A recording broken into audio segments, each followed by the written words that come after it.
E hoje aqui o ex-juiz, ex-ministro da Justiça e hoje senador da República, Sérgio Moro. Senador, muito obrigada pela presença do senhor, seja bem-vindo.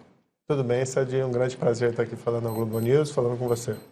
Senador, ontem a gente recebeu aqui no Estúdio I o agora juiz afastado, Eduardo Apio. Essa entrevista aqui estava marcada já, né, senador, para explicar para o nosso assinante, mas a notícia se impõe, então eu vou começar com essa pergunta, porque ele esteve aqui ontem, ele foi afastado à noite pela corregedoria lá do TRF-4, o senhor acompanhou, e ele falou praticamente em revisar os trabalhos da Operação Lava Jato aqui no programa.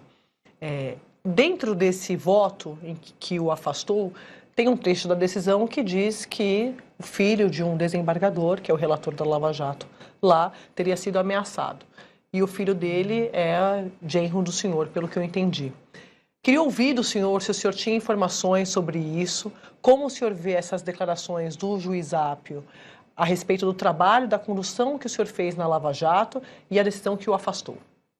Não, perfeito, Andréia. É bom esclarecer que a gente tinha marcado isso antes, né? Então não vou desmarcar por conta desse evento que surpreendeu a todos. No fundo, o que a gente vê, o juiz Apio, ele vinha proferindo um monte de decisões, uma série de decisões heterodoxas ali dentro dos processos. Vou te dar um exemplo, Andréia. Ele revogou um acórdão condenatório do Sérgio Cabral, que tinha sido proferido pelo Tribunal Regional Federal. Ele fala na decisão que revogou a minha sentença, mas na verdade já tinha um acórdão do tribunal, ele revogou. Depois ele proferiu uma decisão devolvendo 35 milhões de reais para o Antônio Palocci, que confessou os crimes. E fez isso, André, sem ouvir o Ministério Público. 2, o Ministério Público estava questionando a suspeição dele em vários processos. Havia mais de 50 suspeições propostas desde fevereiro. Ele não julgava nenhuma. Ele simplesmente sentou nas suspeições, julgou a primeira agora em domingo, no último domingo. Quando a lei diz que ele tem que fazer isso em primeiro lugar. Esse fato, que é estarrecedor, ele ligou, né, pelo menos está em apuração no TRF, e o TRF aponta que existem indicativos robustos de que é ele, porque tem um laudo da PF, e do outro lado existe lá um acesso a dados do filho do desembargador, que foi feito aparentemente com a credencial do juiz, está na decisão, os detalhes me escapam um pouco, e ele faz aquela ligação e ele se faz passar por uma outra pessoa, Fernando Gonçalves, servidor da Justiça Federal. Ali, a meu ver, o intuito era colher dados, pelo que se depreende da gravação, colher dados pessoais do João Malucelli, que é o filho do desembargador, para talvez utilizar isso de alguma forma contra o pai. E ao final ainda faz uma ameaça velada. Ah, você não está aprontando, não? Tem certeza que não está aprontando? Eu vou dizer para você, eu fui 22 anos juiz. Eu nunca ouvi uma história dessa.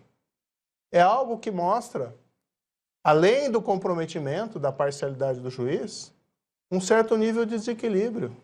Claro que tem que se apurar os fatos, completamente, mas eu não vejo como um juiz com condições psicológicas, sendo ele mesmo, se for ele mesmo o autor dessa ligação, que aparentemente é, pelos indicativos, como vai deixar um juiz desequilibrado emocionalmente para conduzir os trabalhos ali da jurisdição.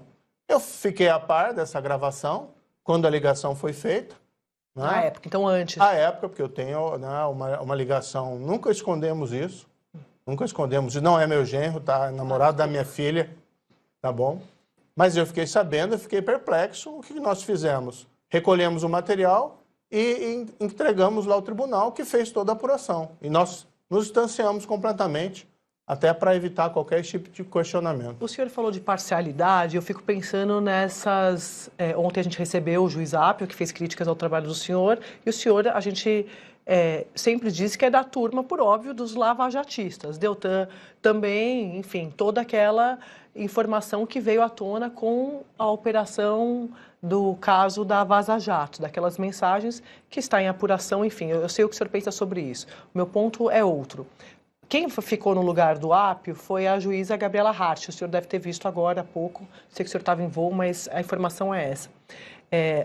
A turma que é ligada ao PT, que foi muitos dos alvos ali da Operação Lava Jato, conversando comigo aqui, dizendo a Gabriela também, na visão deles, foi parcial, assim como o senhor na Operação Lava Jato. O senhor não acha que contamina a Operação Lava Jato a volta de Gabriela Hart para as investigações? De forma nenhuma, nunca foi apontado nada de inadequado de procedimento em relação a Gabriela. Aliás, a Gabriela é uma corajosa juíza.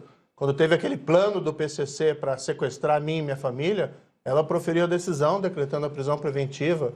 Ela foi confrontada pelo Lula na audiência e ela rebateu como uma mulher, né? Como uma mulher orgulhosa da sua posição, sem se rebaixar para o Lula, que tem que tratar com respeito como acusado, mas que estava ali exorbitando da sua posição, tentando intimidar uma juíza mulher no exercício das suas funções. Nunca teve nada, nenhum registro negativo em relação a ela. Eu não me coloco na turma lavajatista, não sei como isso... Mas a Vaza Jato é uma contestação, então há sim um problema na Lava Jato. O que existe da Gabriela em relação na Vaza Jato? Não tem nada. Não, do senhor e do Deltan, quis dizer. Não existe nada, a gente vai voltar nessa história quantas vezes for, podem revisar tudo que existe lá, todo mundo que foi preso na Lava Jato, ou pagou o suborno, ou recebeu o suborno. Não tem prova fraudada, não tem nenhuma combinação nesse sentido, não tem nenhuma conversa nesse sentido. Agora, a gente tem que virar, e isso eu tenho feito uma crítica ao atual governo, André, a gente tem que virar essa página, porque nós estamos no governo Lula, o governo Bolsonaro acabou, a Lava Jato está no passado, então nós temos que discutir pautas, crescimento econômico, cadê as promessas, né, de realização econômica do Lula, cadê a picanha que não aparece na mesa do brasileiro? Aliás, os economistas estão preocupados com a condução da política econômica do país, e vários apostam num fiasco, que pode ser uma grande recessão ou um crescimento medíocre. Do outro lado, a gente tem que retomar o combate à corrupção, com projetos, com ideias. E aí fica voltando nessas situações, não tem nada a ver. Eu acho que isso é passado. De todo modo, esses comportamentos revanchistas, revisionistas, que era desse juiz que foi afastado, bem refletem, infelizmente, o espírito do governo, que não consegue virar essa página. Qual é o projeto? André, foi o ministro da Justiça, no Congresso Nacional, que é uma pessoa que eu respeito profissionalmente, juiz federal, foi governador, não tem nada pessoalmente contra ele. Eu acho que ele não se comportou normalmente nessas audiências, mas tudo bem, são situações tensas, mas como pessoa, no trato pessoal, é uma pessoa tranquila. Agora, eu fiz uma pergunta. Quais foram os projetos que o Ministério da Justiça já encaminhou ao Congresso Nacional? E a resposta é nenhum. 0 projetos. 120 dias de governo e 0 projetos. E aqui eu estou dando exemplo de um ministério, mas isso se estende aos demais. Então, essa é a pauta que a gente tem que discutir. Essa história do Apio aparece agora, infelizmente, porque insistiu nessa tese do revanchismo. E aqui, cá entre nós, meteu o pé pelas mãos. Porque como é que um juiz vai ligar para um filho do desembargador agindo dessa forma? Senador, eu queria chamar o Otávio Guedes lá no Rio, que ele tem uma pergunta para o senhor. Senador Otávio Guedes, prazer em falar com o senhor de novo. Senador, anotei aqui os 3 pontos em que o senhor apontou, digamos assim, os desvios do juiz Apio. Né? O senhor diz que ele tomou decisões heterodoxas. Mas o senhor também é acusado de tomar decisões heterodoxas, como condução coercitiva do Lula sem prévia intimação, interceptação telefônica dos advogados, uma atuação heterodoxa para impedir a ordem de soltura do Favretto, uma atuação heterodoxa na divulgação de áudios captados, como o Tchau Querida. O segundo ponto que o senhor anotou na atuação do Apio foi que ele toma decisões sem ouvir o Ministério Público. O senhor foi acusado naquele processo de suspeição de falar demais com o Ministério Público, é o contrário. E, por fim, a suspeição dele, o senhor também foi considerado um juiz suspeito. Então, a minha pergunta é assim, no popular, não é, como se diz, o sujo falando do esfarrapado?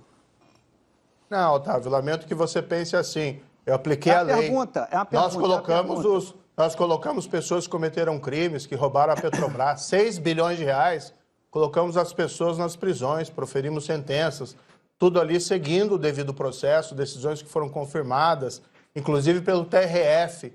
da 4ª região, inclusive pelo STJ, e o próprio Supremo autorizou a prisão do Lula. Essas questões que você colocou, todas essas decisões foram cumpridamente fundamentadas e justificadas. A questão, vou ficar numa delas apenas porque a pergunta é longa.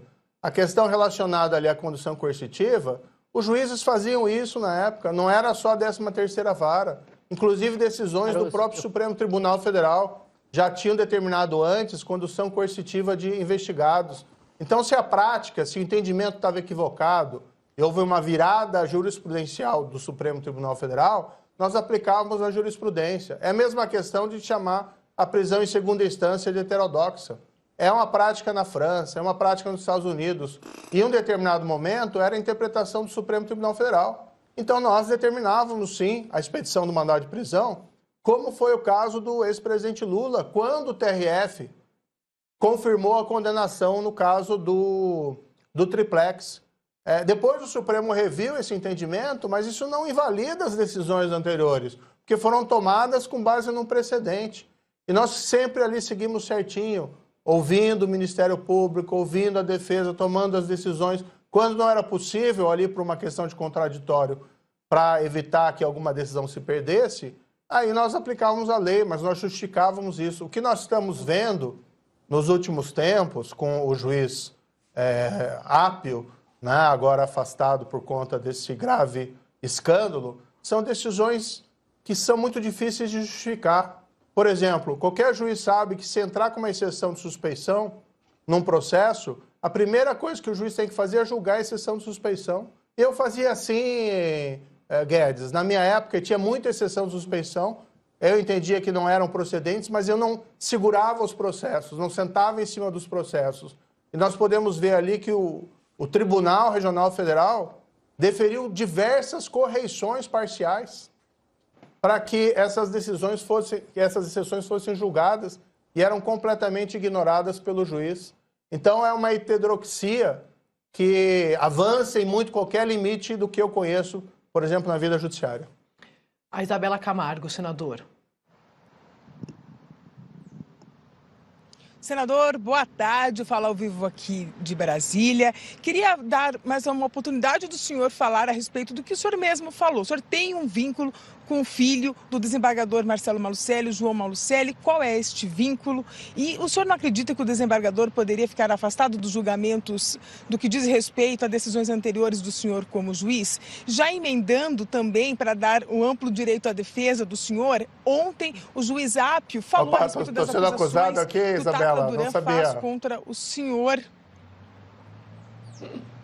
Oi? Eu estou sendo acusado, eu posso ficar em silêncio aqui, como é que é? Ampla direito de defesa para mim? Não, o senhor tem todo o direito.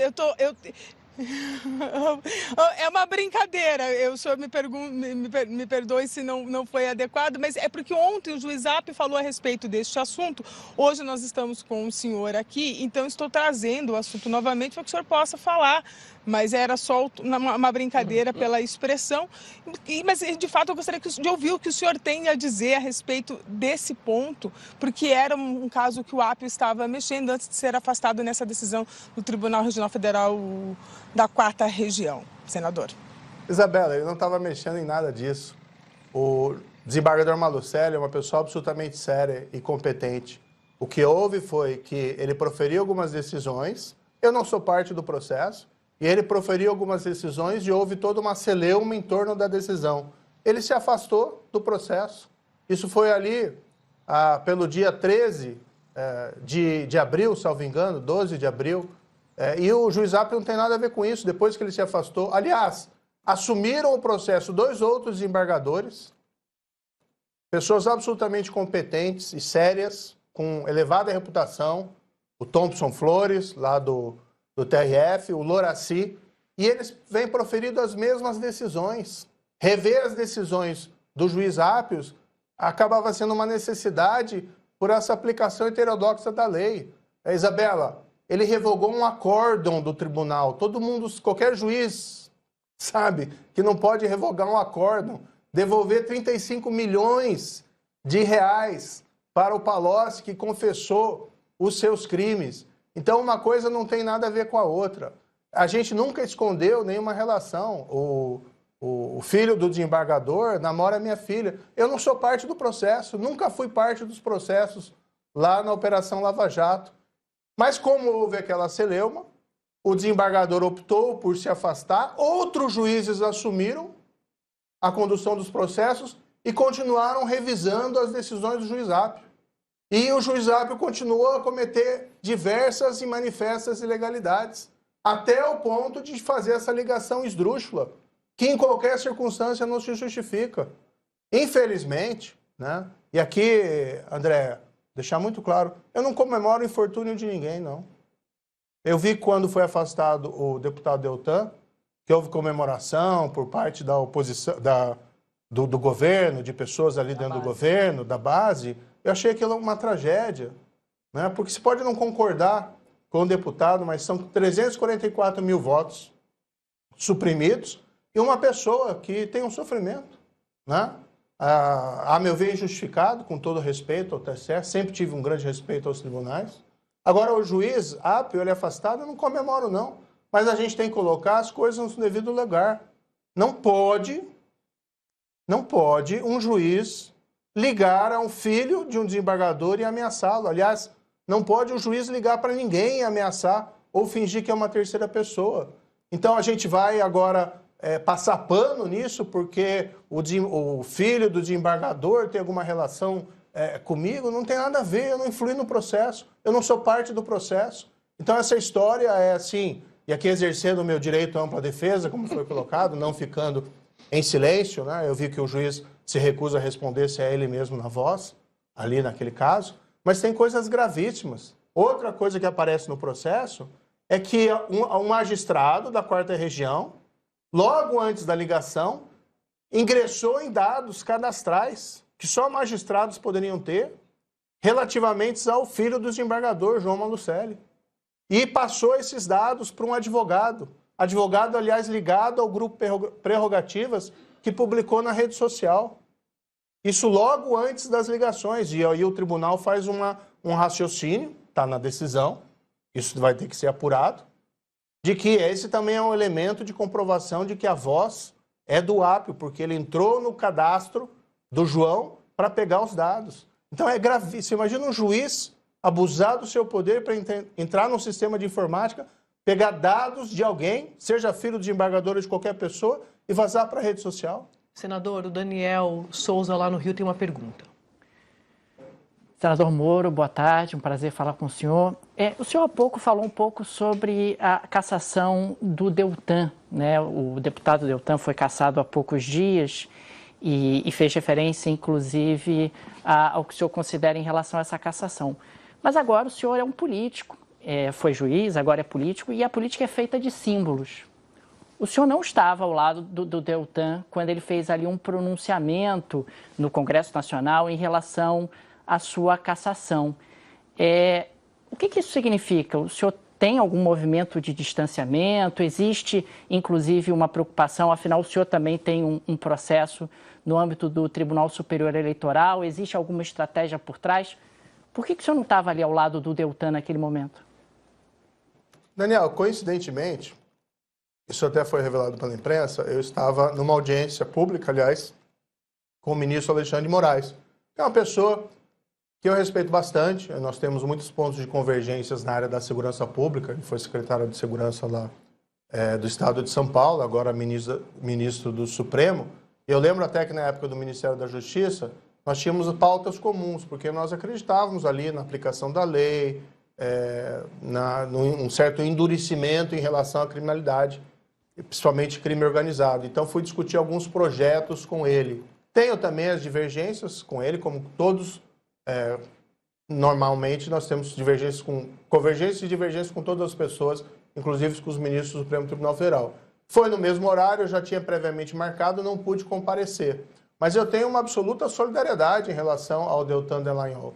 Tanto assim que, no sábado, esse final de semana, em Curitiba, nós tivemos uma marcha para Jesus, que é um movimento evangélico lá muito forte em Curitiba. Eu fui convidado, ele também estava ali presente, e eu fiz um discurso em favor dele, né, prestando a minha solidariedade, um discurso muito claro em favor dele, assim como fiz postagens. Agora, eu disse aqui anteriormente, eu respeito o TSE, acho que o TSE tem a sua autonomia, mas acho que a decisão foi incorreta no que se refere à interpretação da lei, porque a lei fala que a renúncia no curso do processo administrativo disciplinar gera inelegibilidade.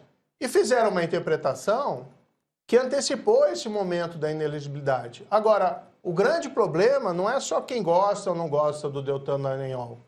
Claro que a gente tem a solidariedade pessoal, mas o problema é que esse entendimento ele acaba gerando uma insegurança jurídica. Vou te dar um exemplo aqui. Bem, um parlamentar, se ele renuncia depois de instaurado um processo no Comitê de Ética, ele fica inelegível, tanto o senador como o deputado. Vamos supor que um parlamentar, surge algum fato em relação a esse parlamentar, que pode eventualmente gerar um procedimento no Comitê de Ética. Ele sabe que se ele renunciar antes, ele evita o processo, e às vezes isso é bom para a instituição não ficar sangrando institucionalmente, com todo aquele desgaste. E ele sabe que ele pode ganhar também, mas às vezes pode ser melhor até, a depender do fato, para o país que ele saia daquela posição dele. Mas com esse entendimento do TSE, se nós formos estender o raciocínio, né, a lógica desse entendimento, se o parlamentar renunciar antes da instauração do Comitê de Ética, se houver uma perspectiva de um processo do Comitê de Ética, vamos começar aquelas conjecturas subjetivas. A intenção dele era escapar.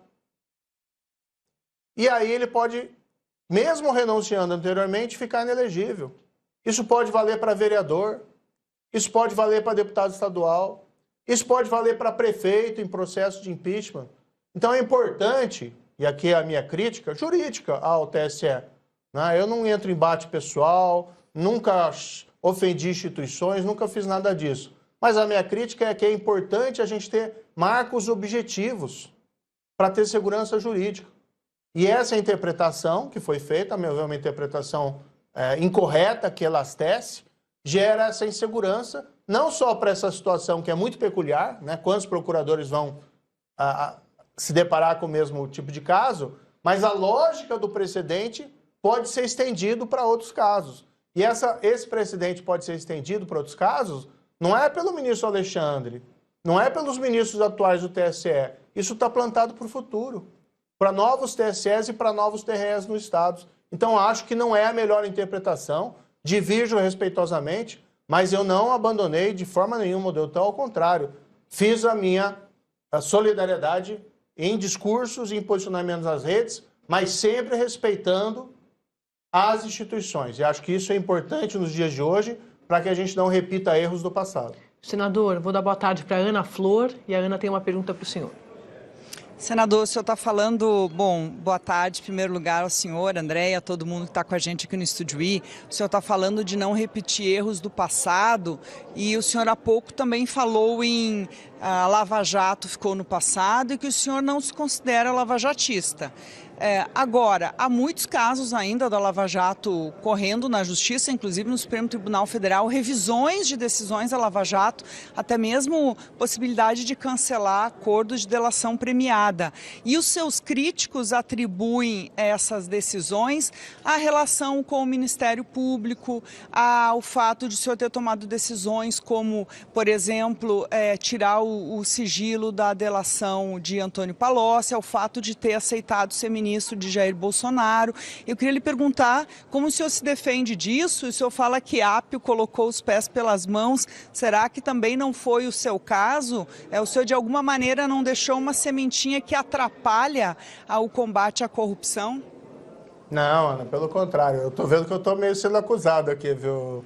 Imagina. Não, estou brincando, porque ela falou também em sua defesa. Aqui a gente aperta, o senhor sabe. Apertamos o juiz Apio ontem. Sério, mas duro. Apertamos o senhor, tá. Apertamos todo mundo. Olha, na verdade também não quero que me interpretem mal. Não é que eu nego a Lava Jato, eu tenho orgulho da Lava Jato, do que foi feito. Aqui eu não gosto de rótulos. Lavajatista, bolsonarista, lulista, eu acho meio complicado. Mas bolsonarista o senhor é. Tá? Bolsonarista o senhor Não, de forma nenhuma. Eu apoiei o Bolsonaro no segundo turno e faria quantas vezes fosse necessário em oposição ao Lula. O Lula, vamos colocar, Andréia, está sendo uma tragédia para o país. A gente está vendo o vexame que a gente está passando inclusive em fóruns internacionais, com o presidente negando-se a receber o Zelensky, ou, por exemplo, dizendo que a Ucrânia é culpada pela guerra, assim como é a Rússia. Então, são coisas assim que nos causam espanto. Eu, sinceramente, diziam muito, Bolsonaro é risco para a democracia. Eu vejo, infelizmente, o atual governo, em algumas pautas, tomando atitudes muito perigosas. Por exemplo, a questão da regulação das redes. Regular redes sociais, isso é algo possível. Eu não concordo com ameaça. Eu não concordo com violência, incitação à violência. O senhor é um homem da lei, né? Eu fico pensando como o senhor falou, faria quantas vezes fossem necessárias. Mas metade da turma do Bolsonaro está em cana, por conta da fraude na vacina. Não, metade aí é um pouco do Palácio, exagerado, né? Não sei se metade, tudo bem, mas um grupo próximo, quer dizer, é o Mauro Cid, ajudante de ordem, os seguranças de Bolsonaro, que eram conselheiros. Aí você tem, quem não está em cana está preocupado, porque está ou na mira da investigação ou pensando que pode ter sobre ele, ela, nas investigações. Tem o caso das joias sauditas. Eu fico pensando no senhor, como homem da lei, o que o senhor pensa quando o senhor vê isso? Esses fatos têm que ser apurados. Agora, eu não sou mais juiz desses casos, não dos nem casos. ser promotor nesses casos. Mas o senhor é dono do apoio do senhor, né? Mas vamos colocar na balança. 6 bilhões de roubos na Petrobras, fraude, possível fraude nas cartões de vacina. Então, há uma diferença. E, na verdade, quando a gente fala em apoio ao Bolsonaro, nós estamos falando no segundo turno das eleições do ano passado, onde nós tínhamos duas alternativas. De todo modo, agora nós estamos no Congresso e existe uma bancada de oposição ao Lula e ao governo do PT, que é importante, em dois motivos. Para a gente evitar retrocessos. Veja, por exemplo, a barbaridade que foi a revogação do novo marco legal do saneamento, que atrasa o país o saneamento básico que pode ir para as pessoas. Veja o absurdo que é esse ataque do governo à lei das estatais, que apenas veda aí, busca limitar o loteamento político partidário. Então, assim, nós estamos caminhando para uma direção muito ruim para o país. E nós estamos na oposição, nós somos aliados na oposição. Não quer dizer que nós concordamos em todas as pautas, mas nós temos pautas absolutamente convergentes. E eu diria que os próprios parlamentares, muitas vezes associados, esse aqui é bolsonarista e tal, também não se sentem confortáveis com esse tipo de rotulação, porque o mundo é mais complexo. As pessoas são mais complexas. E, no fundo, o governo Bolsonaro, que teve lá os seus defeitos e teve lá os seus méritos, ele acabou. Agora é governo Lula. Então, o foco é esse. Agora, voltando ali, Ana, rapidamente. Ana, eu combati a corrupção. Eu acho que a Lava Jato colocou muitas pessoas poderosas que roubaram o país e que se sentiam impunes na prisão. Foi a aplicação da lei. Aí tem uma série de disputas em torno disso ou daquilo, de questiúnculas, mas o ponto fundamental é quem pagou o suborno e quem recebeu o suborno foi preso.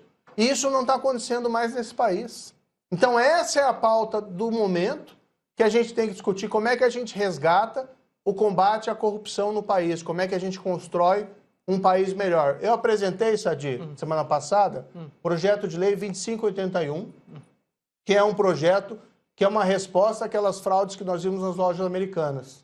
As 40 bi de fraude contábil, que gerou um abalo no mercado de valores imobiliários, lesionou acionistas, fornecedores e clientes da empresa e coloca em risco os empregos. E eu apresentei um projeto, conversei com esse projeto com o senador Rodrigo Pacheco, que é para a criação de um programa, que a gente chama de Programa de Recompensas e de Proteção a Informantes do Bem dentro do mercado imobiliário, para funcionar junto à CVM, a Comissão de Valores Imobiliários, baseado no modelo que a gente traz dos Estados Unidos, criado lá pela lei Sarbanes-Oxley e pela lei Dodd-Frank. Então é esse tipo de pauta que a gente tem que estar discutindo. E eu não renego a Lava Jato, tenho orgulho da Lava Jato, pelo contrário. Mas eu não acho que se pode ter um governo que funcione ou um Congresso que funcione se nós vamos ficar discutindo lá triplex, Sítio de Atibaia, Intercept. Eu acho que essas pautas passaram.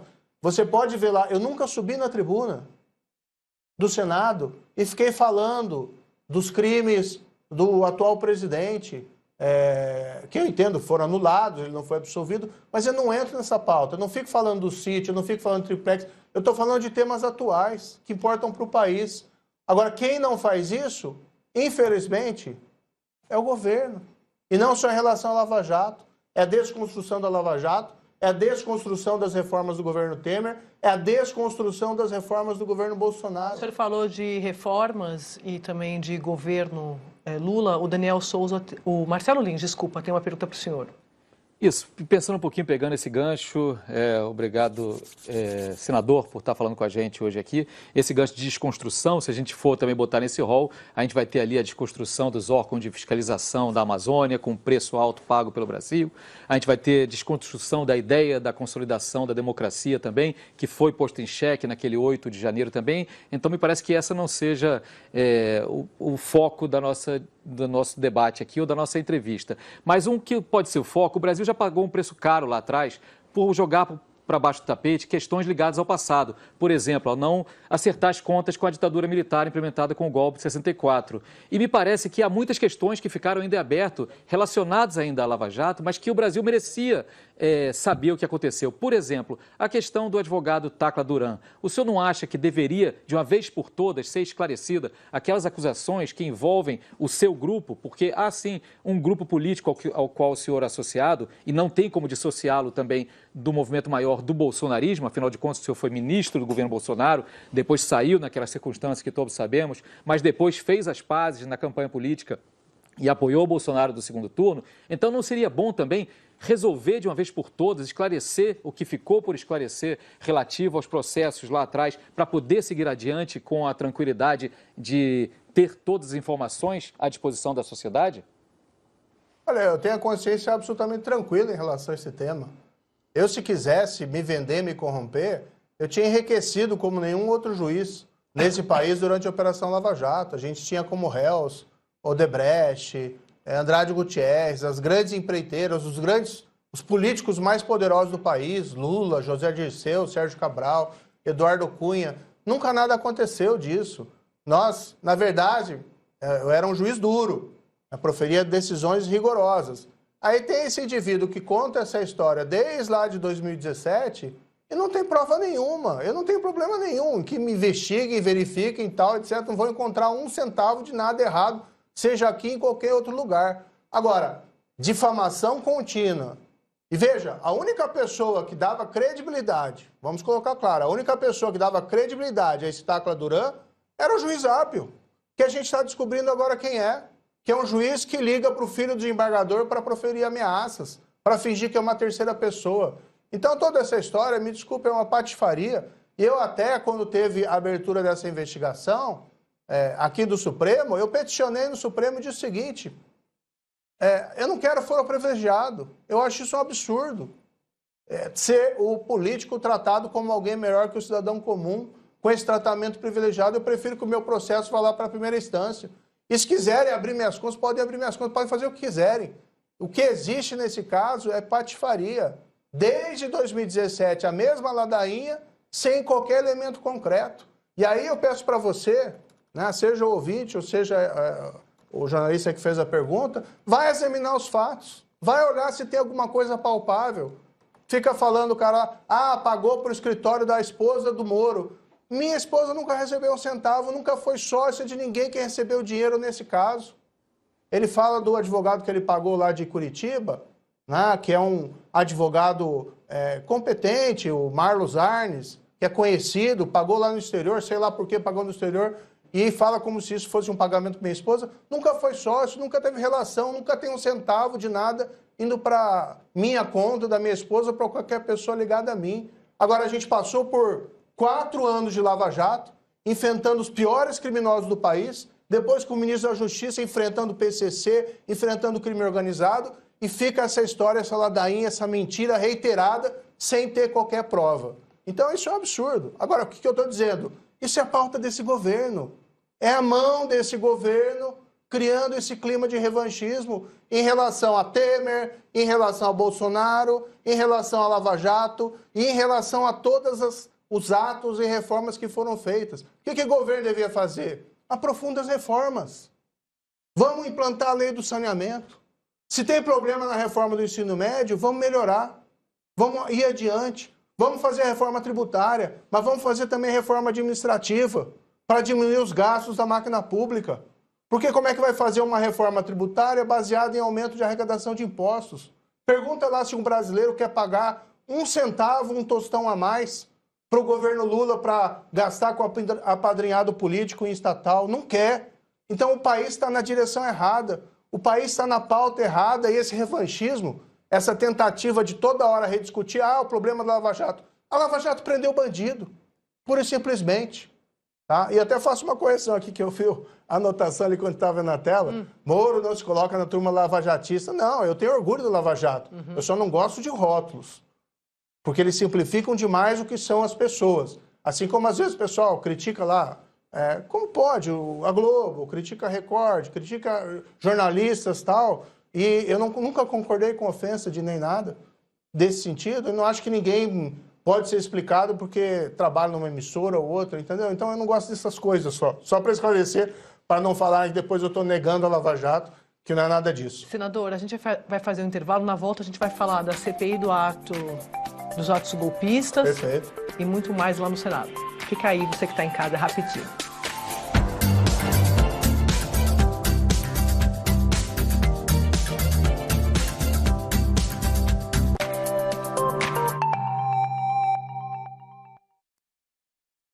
Estúdio de volta e a gente está recebendo aqui o senador Sérgio Moro. Senador, obrigada mais uma vez pela presença do senhor. A gente está quase acabando a entrevista, mas antes eu queria fazer uma pergunta sobre os trabalhos no Senado. O senhor é membro titular da CCJ e o senhor também está na suplência da CPI dos atos golpistas, que vai ser instalada essa CPI na quinta-feira. Queria perguntar da CCJ, porque tem um tema que vai chegar ali para o senhor, que é a indicação do novo ministro do Supremo.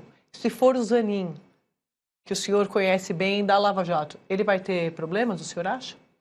Na verdade, André, não conheço bem não, porque conhece bem de... conhecia o trabalho dele como advogado. Não, um trabalho profissional, a gente respeita, tal, etc. Mas eu não sei exatamente o que ele pensa nos temas jurídicos ou nos temas políticos. Mas em relação a essa questão, qual que é a minha percepção? Nós temos que esperar a indicação. Porque uma hora eu ouço algo, depois outra hora já não é mais o favorito, já se fala em outra pessoa. Então é antecipar um pouquinho o debate antes de ter a indicação do candidato a ministro do Supremo Tribunal Federal. De todo modo, o que eu tenho defendido é que se faça uma sabatina rigorosa sobre quem quer que seja indicado. E acho que um fator fundamental que nós temos que procurar num candidato e procurar nessa sabatina é o grau de independência, porque o Supremo não pode ser um puxadinho do Poder Executivo. Claro que às vezes o presidente indica alguém com o qual tem alguns laços pessoais e a pessoa se mostra independente, mas aí gera-se uma certa vulnerabilidade, gera-se um certo risco. E teve o presidente, até o Lula, na verdade, o mérito durante o governo dele primeiro, indicou pessoas que nem eram próximas dele. O Carlos Alberto Direito, infelizmente faleceu, o César Peluso, o próprio Joaquim Barbosa. Eu não vou falar do nome dos ministros atuais, mas também tem bons ministros ali que foram indicados. Então, acho que é isso que a sociedade civil espera, um Supremo Tribunal Federal independente, e para isso a gente precisa ter ministros que não tenham ligações assim tão próximas contra o presidente, em relação ao presidente. Isso tem que ser observado. Se é um fator determinante ou não, essa é uma questão. Mas vamos esperar a indicação, né? Vamos esperar a indicação. Senador, eu, Otávio Guedes, aqui de novo. Senador, o senhor tem razão quando diz que a Operação Lava Jato prendeu bandidos. Mas a discussão é se os métodos utilizados para prender bandidos foram métodos mocinhos ou métodos bandidos também. Vou dar um exemplo concreto. O grampo que estaria na cela do Alberto Youssef. Ontem o juiz Apio negou que fosse um grampo antigo, que estava lá desde a época em que o traficante Fernandinho Beiramar era o locatário, digamos assim, da cela, que foi um equipamento comprado posterior à saída do Beiramar e que há provas de que haveria gravações do Alberto Youssef que orientaram, inclusive, o interrogatório do preso. Isso é fato ou não? Otávio, a gente está falando do entendimento de um juiz que ligou para o filho do desembargador fingindo ser uma outra pessoa e fazendo ameaças veladas. Então, tudo isso a gente tem que considerar com muito cuidado, porque as percepções, infelizmente, do juiz estavam um pouco alteradas. Essa é uma história, outra história estapafúrdia. Eu vou te colocar aqui um exemplo. Esse caso foi finalmente decidido, sabe por quem? Não foi por mim, não foi pela juíza Gabriela, foi pelo desembargador Bonar, atualmente desembargador lá no tribunal, que assumiu a Lava Jato, o juiz Luiz Antônio Bonar, que apreciou esse caso e mandou arquivar. Então gera-se uma teoria da conspiração com base em elucubrações. Tanto que quando eu fui indagado pela primeira vez, novamente sobre essa questão do grampo do Youssef, eu falei, não, essa história é de maluco. E quem decidiu isso foi o juiz Bonar. Então está todo mundo envolvido numa conspiração. E assim, eu refuto esse termo, método dos bandidos, desculpe, foi aplicação da lei. O que acontece é que vencer a impunidade de bandido, de ladrão de dinheiro público no Brasil é muito difícil. E às vezes, quando se consegue esse objetivo, há esse questionamento. Mas eu posso perguntar a você, quem inocente foi condenado e preso por corrupção e suborno na Operação Lava Jato? Se você me dizer uma pessoa que eu decretei a prisão, Segundo o Supremo, presidente da República. Aí não é opinião minha, é opinião do Supremo. Não, o Supremo anulou a decisão, não disse que ele era inocente. Jamais o absolveu. Aí está colocando palavra na boca do Supremo. Não, é isso. Me senhor, diga não, uma pessoa que teve a inocência reconhecida, que foi presa na Lava Jato, para poder afirmar que foi alguém condenado por método bandido. Me diz, mas não se importa, mas, senador, não se importa disso. Aí é uma questão de retórica. Aponte uma pessoa culpada que foi condenado por senhor. E nesse caso se encaixa o Lula. O Lula não pode dizer que ele é culpado. Eu diria, foi anulada também a condenação do Sérgio Cabral. Inclusive pelo juiz aqui que revogou um acordo condenatório. Agora, se você me dizer que o Sérgio Cabral é inocente, é essa a sua posição? Senador, eu não estou afirmando nada, eu estou me baseando em fatos. Quando o senhor diz... Você fez uma afirmação de método dos bandidos. Desculpa, eu não concordo com esse nível de afirmação. Quando o senhor diz que o juiz Apio não tem credibilidade porque está sendo acusado de ameaçar o filho do desembargador, que é muito grave, o senhor, como juiz também, o STF diz que o senhor é um juiz parcial. Então, em tese, até um desequilíbrio maior. É pior para o senhor do que para ele. Então, esta é a minha pergunta. Então, a minha questão que eu estou colocando aqui faz tempo, a gente não vira essa página. A gente é para discutir projeto, combate à corrupção, a gente analisar os atos do governo atual. Quem tem ido contra a lei do saneamento? Quem tem ido contra a lei das estatais? Eu tenho orgulho do trabalho que a gente fez na Lava Jato. Depois, Otávio, a gente sabe que houve um revisionismo disso e o Supremo mudou de posição. Todos esses julgamentos que você falou foram julgamentos por maioria apertada, inclusive votos de ministros como Barroso, como Fux, votos veementes no sentido de que não tinha parcialidade. Agora, a gente vai fazer o Brasil assim? Vamos ficar discutindo isso eternamente? Ou vamos olhar as questões atuais e olhar para frente? Quando se entra nesse espírito revanchista, que é o espírito atual, infelizmente, do governo Lula, e a gente quer colaborar, André. Se tiver projetos bons lá, eu voto a favor. Eu não tenho problema nenhum. Mas fica nesse eterno ambiente de polarização e a gente não vai para frente. A gente vai acompanhar... Fala, senador, desculpa. E só para finalizar, nesse aspecto, também, a cassação do mandato do deputado, Dallagnol, não ajuda. Porque pode gostar ou não gostar do Deltan. E eu nem sou amigo próximo dele, assim. Eu não convivo na casa dele. Eu conheço a família dele, mas é uma pessoa honestíssima. É uma pessoa que, em termos de honestidade, está acima de qualquer suspeito. Né? Íntegra. E, de repente, ela é cassada, enquadrada na lei da ficha limpa. A gente respeita o TSE. Jamais vai me ouvir uma ofensa em relação a qualquer TSE e jamais vou falar que a decisão é absurda ou coisa parecida. Mas, a meu ver, a decisão poderia ser revista pelo próprio TSE ou pelo Supremo Tribunal Federal, ou se houver alguma margem para o Congresso avaliar esse tema, porque faz mal para o país ver um deputado com essa honestidade e integridade, Deltan Dallagnol, ter o mandato cassado. E faz mal para 344 mil paranaenses verem que o voto deles, a fé que eles depositavam no parlamentar acaba sendo desperdiçado. Senador, eu queria agradecer imensamente mais uma vez a presença do senhor aqui no Estúdio I. Até a próxima. Obrigado, André. André, até peço desculpas aqui. Imagina, até o próprio debate, Otávio, a gente está aqui foi para debater. Veemente em alguns pontos, mas assim, a gente tem que tomar cuidado com alguns termos de lado a lado. né? A gente tem que ter bastante urbanidade. E a gente faz, o senhor sabe, do nosso jornalismo aqui, por isso que o senhor sempre volta aqui. Muito obrigado.